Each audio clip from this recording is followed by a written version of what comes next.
Okay, so welcome back to the second video about gas laws. Today we're going to actually talk about several of the gas laws. We're going to talk about Boyle's law, Charles' law, Gay-Lussac's law, the combined gas law, and the ideal gas law. Yes, ladies and gentlemen, you heard that correctly. That is 5 different gas law formulas you are going to learn. But hang with me, and I promise I will make it easier at the end and show you that learning 2 can actually have you remember all 5. So, biggest thing you got to remember with gas laws is we have to make a couple assumptions in order to make this work. What we are going to assume is that we are going to assume that gases behave in an ideal manner. Okay, they have ideal behavior. Now, what does that mean? What that means is, first of all, we're going to assume that the particles that are in gases, okay, the molecules, the atoms, we're going to assume that they actually have no volume. Is that true? Of course not. Atoms take up space. But we're going to assume for now that they don't. We're also going to assume that there's no attractive force at all between those molecules. So when we're talking about a sample of gas in a tank, we're just going to assume that the gas molecules are they're not attracted to each other at all. They just kind of randomly, independently do their own thing. So here's the problem. The problem is this is not real. Okay? In reality, particles do have volume. They really are attractive forces, those London dispersion, those van der Waals forces we've talked about. All of those things really are an issue. But if we assume that they behave ideally, it really does 2 things for us.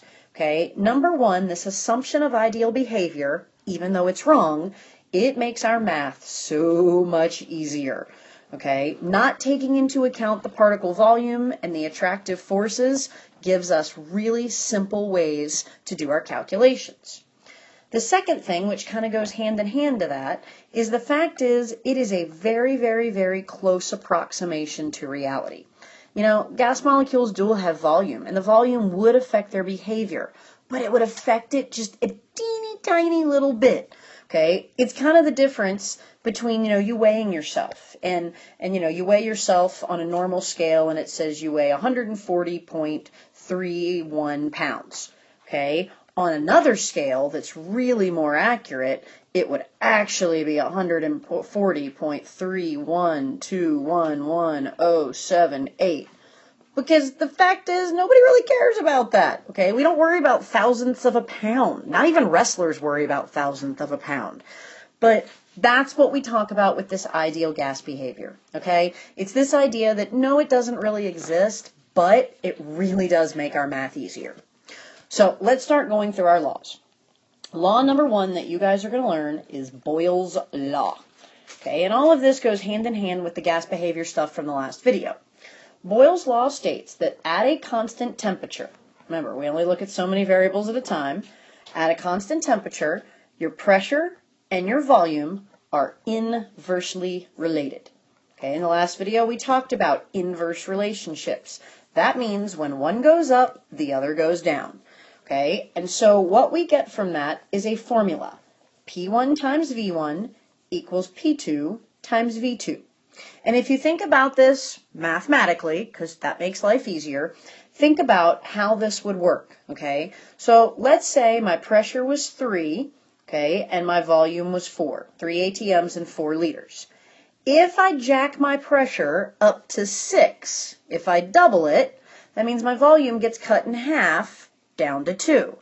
This side is 12, this side is 12. So that's why inverse relationships have multiplication in them. So when you graph Boyle's law, what you end up seeing, okay, and you can do the axes pretty much however you want, it's not a perfect linear relationship, okay? But as an inverse relationship, you're going to see this graph take a downward slope. And again, this has a curve to it because it's not really exactly perfect. But that is the basic graph that we see. So as my volume is going up, you notice my pressure is going down. Okay, so there's some sample problems in your notes, but we'll do just one here on the PowerPoint. We have a balloon. The balloon is filled with 25 liters of air at 1 ATM. Okay, and then let's say we change the pressure. So change the pressure to 1.5 atm, and then I want to know what's the new volume. So this is what I want you to do to solve these problems. Okay, I always want you to write your formula. P1V1 equals P2V2, always. Then I want you to show me how you're plugging things in. Okay, so I got a starting volume and pressure. And kind of get some context clues here. The word at lots of times will connect them. So I have a 25-liter balloon at 1 atm. Okay, that's going to be equal to two more variables, but this time all I've got is the pressure. My V2 is my X. Okay, and then when I plug my other pressure number in there, it's going to be 1.5.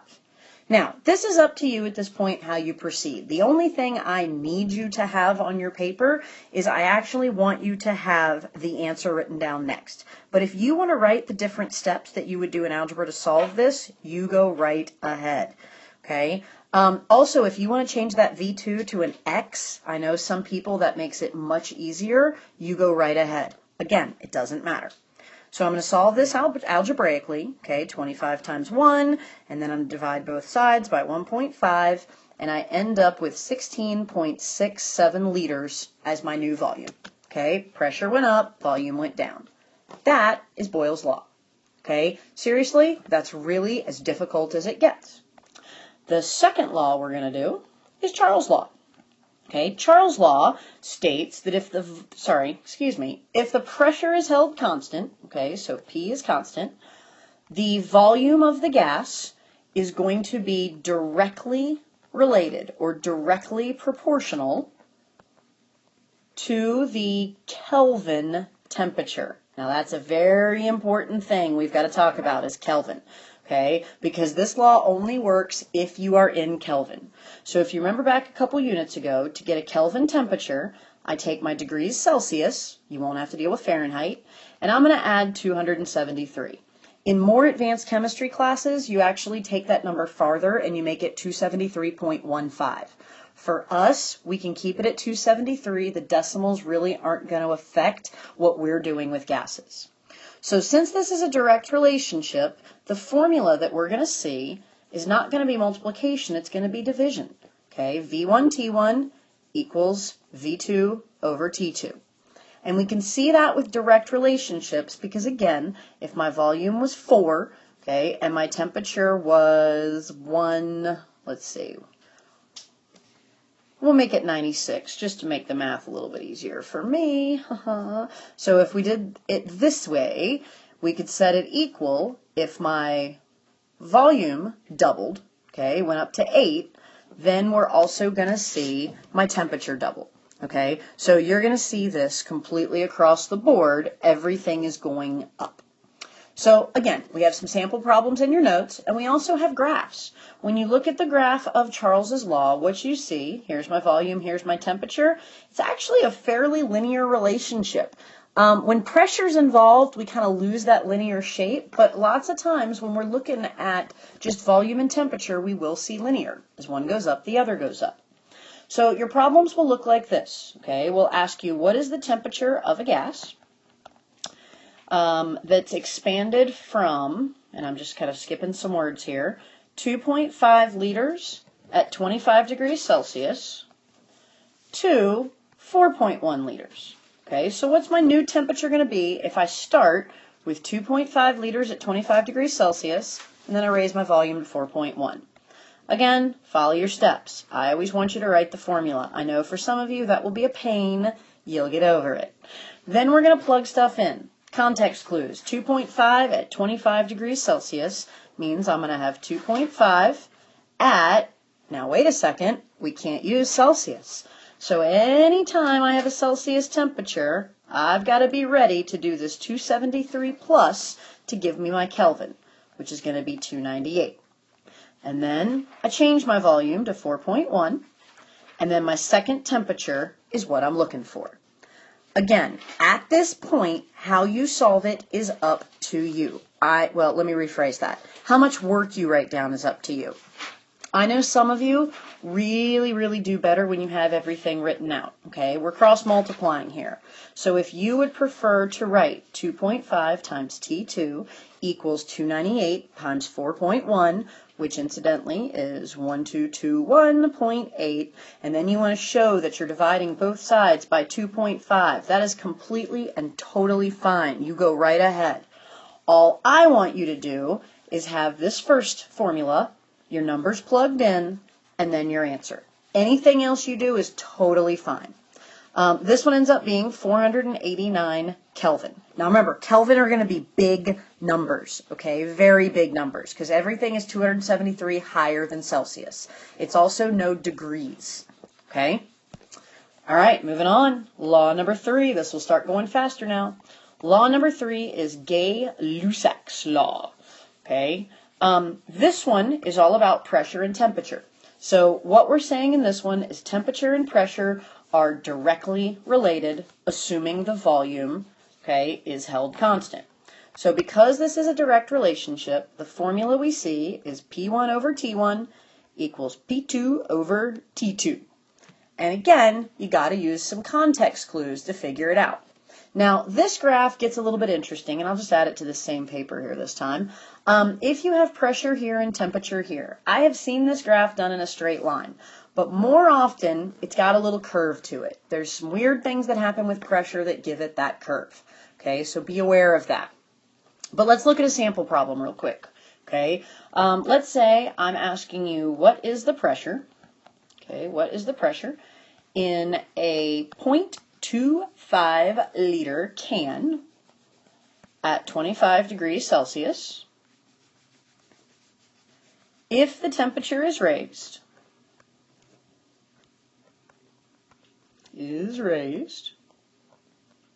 to 100 degrees. Okay, now I just realized I forgot a little bit of information. Sorry about that. So we're going to make this can at 25 degrees Celsius and 1.2 atm.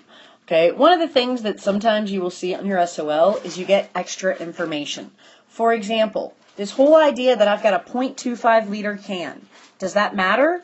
No, because it's not changing. Anything that's constant is not affecting me mathematically. So that's something to keep in mind, that sometimes on your SOL they'll give you extra and you just have to be able to get rid of it. Okay? Or if it's me giving you information, I won't give you enough and I have to go back and add it. So let's try this one, okay? If we have pressure and temperature, we got P1 over T1 equals P2 over T2. And again, it is plug and chug time. So we are starting with 25 degrees Celsius, 1.2 atm. So 1.2 atm, 25 degrees Celsius. What do I have to do with the Celsius temperature? I have to turn it into Kelvin, 298. Then I'm going to do my new pressure is what I'm looking for. Okay, and I'm raising the temperature to 100 degrees. Okay, that's going to give me 373 because I'm always adding 273. And now I just have to take my calculator and solve it. So you do your 1.2 times 373. That gives you your one side because we're cross multiplying. And then divided by my 298. And I find that my new pressure is 1.5.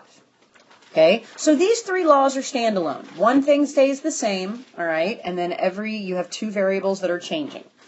Our fourth law is called the combined gas law, okay, and this one, as you can sort of guess, puts everything together. This is a situation where the only thing that's constant is the number of molecules. Everything else is changing, your pressure, your volume, your temperature. So when we put everything together, here's what we get. P1 V1 over T1 equals P2 V2 over T2, not R2 D2. That's a whole separate thing. So the reason I told you that learning laws would actually be easier is look really hard at the combined gas law. If your temperature is staying the same, okay, I kind of alluded to this a minute ago, that means that we can pretend it's not even there. So let's say my temperature is constant, all right? I get rid of my temperature because it's constant, bam, there's Boyle's law. Okay, I can say the same thing with, let's say my pressure is constant. If my pressure is constant, I get rid of it, okay, because mathematically, if it's the same on both sides, it doesn't matter. Bam, there's Charles's law. And then I'm sure you can take this thing to the next step and say if my volume is constant, I can get rid of that. So if you can learn this combined gas law, you've actually got 4 laws in your belt, okay? They're all raring to go, just like your little bat tools. So if we look at a sample problem here, we have a 15-liter cylinder. okay, at 4.8 ATM, 4.8 ATM, and 25 degrees Celsius, all right, and we heat it, ooh, that's an H, I promise, to 75 degrees Celsius, and we compress it to 17 ATM. Okay, so we got pressure jacked up. We want to know what the new volume is. So same rules as before. Write your formula. P1V1 over T1, P2V2 over T2. The only thing that's tough about gas laws is you've got to really take your time and figure out what goes with what. So again, at and are your clues. I have a 15-liter cylinder at 4.8 ATM and 25 degrees Celsius. Bam. Okay, so I got a 4.8 ATMs. I got 15 cylinders. I got 25 degrees Celsius plus 273 gives me 298. Then on my other side, it says I'm heating it to 75 degrees and 17 ATM. So when I go to plug it in on this side, I'm like, okay, my new pressure is 17. Okay, my new temperature, I have to take my 75 plus 273, always going to be Kelvin, which gives me 348. And then my other variable is V2. Now, quick caution. Those of you that work very quickly with the calculator, be careful. This is not hard algebra. You're literally just cross-multiplying and solving for V2. However, if you rush, it is really easy to make mistakes. So take your time. Write down what you need to write down. Okay? All right, last law. I'm going to pull up the green ink for you. The last law is called the ideal gas law. The ideal gas law is kind of fun. Because what we're going to do is we're going to add another variable. We're back to Avogadro again. Okay, Mr. Avogadro told us that equal volumes of gas have the same number of molecules. We know 1 mole of any gas is 22.4 liters and is, wait for it, 6.022 times 10 to the 23rd molecules. You ought to know that right now. So volume has a direct relationship to the number of moles present. If you increase this 22.4 liters, you're going to have more than 1 mole, which is going to give you more molecules. All of it goes up. So when we add it to the ideal gas law, when we add this to our other gas laws, we get the ideal gas law. And the formula for the ideal gas law is PV equals nRT, otherwise known as PivNert. And I have no idea why that's so easy to remember, but PivNert will stick in your head forever. Here's what PivNert is. P is pressure. V is volume. T is temperature. You ought to be good on all of those. Your N is a new variable. That's going to be the number of moles that you have. Your R is something called the ideal gas constant. Okay, it is a constant, which means it is a mathematical number that really smart people have figured out to make all of this work really well for us.